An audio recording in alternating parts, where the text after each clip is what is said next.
बेचन मुलचन हो गई जीने सपना मनवा खोजत बाटे।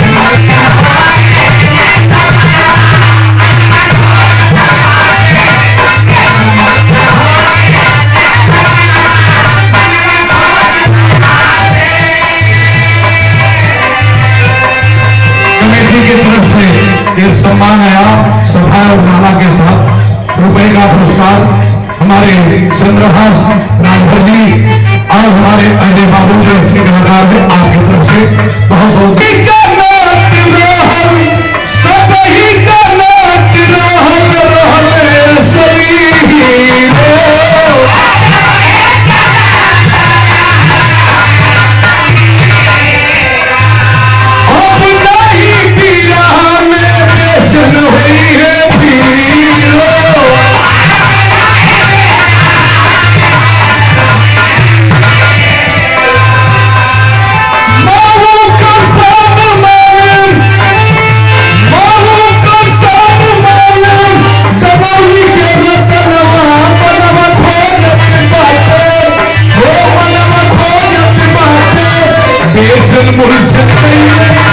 बेचन मुलचन हो गई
समापन की तरफ चल रही है।